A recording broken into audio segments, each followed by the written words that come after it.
Yeah, hello, I'm Steve Morris, CEO of Arthritis South Australia, and I'm joined today by Professor Catherine Hill.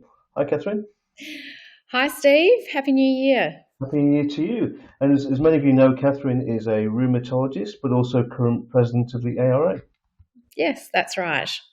Look, and we wanted to record this video cast today to really kind of, I suppose, highlight some issues around COVID.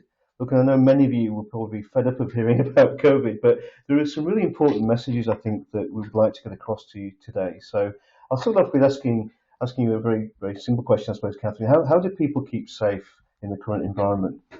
Yeah, I think, it's been a bit frightening for some people to see the increasing numbers of COVID cases in South Australia, and I'm sure that many of you have got family and friends that have been diagnosed. So I think we need to remember what we can do to stay safe, and that means not getting COVID, but also protecting ourselves from more severe COVID. And the most important thing is to make sure you're vaccinated. And if you've already had two doses of the vaccine, you need to look into whether you need to have a third dose or a booster. So if you're on certain medications, immunosuppressant medications for your rheumatoid arthritis or other arthritis, then you're eligible for a third dose. Or if you're 4 months past your second dose, you may be due for a booster. And it's really important to get these as they'll give you the best protection against this new Omicron strain.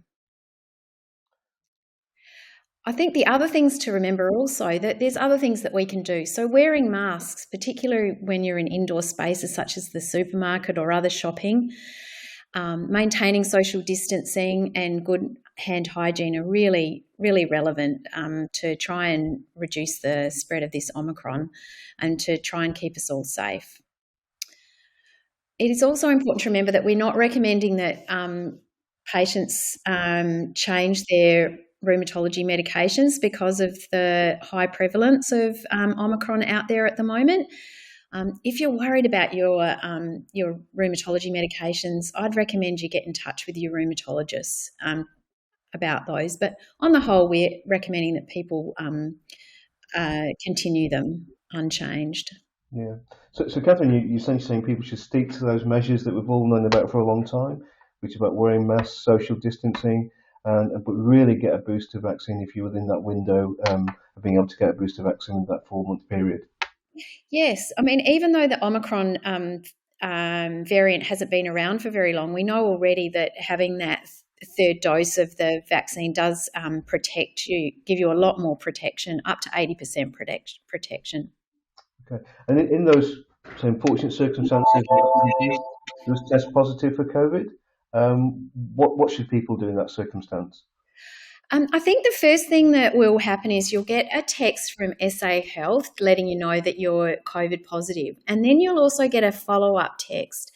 In that text, it'll give you like a survey and it'll give you some questions about what medications you're on and whether you're immunosuppressed. And it's really important to answer that survey and send it back to SA Health because there are available now some COVID-specific medications, and they are available to some patients who are immunosuppressed on certain medications. And some of those people will be people with rheumatic diseases.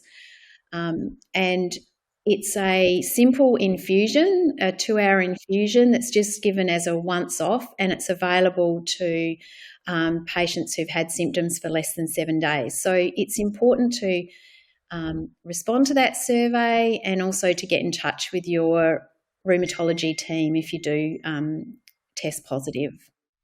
So essentially, not everybody will be eligible for that medication, but some people will, and you won't know until they've been through that survey process.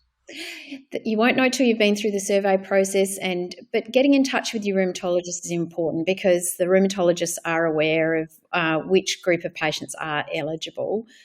And we also have an information sheet which will be available on the Arthritis SA site, which also will list those medications as well. Yeah, no, that's really helpful. And look, just what are your final messages? You've obviously talked about general precautions and what process people should follow if they get COVID, but what's the one key message you'd like to get to everybody? Yeah, I would really like to recommend that everyone gets their gets vaccinated, particularly that booster, and also remind your family and friends to do that as well, because the less likely they are to get COVID, the less likely you are too. So just encourage everyone around you, and also just those general mask wearing, social distancing, hand hygiene messages are really important as well. Okay, thank you, Catherine. Thanks, Steve. Yeah, and thanks to all our listeners, and obviously take heed of the advice from Catherine, and get boosted as soon as you're eligible. Okay, thank you.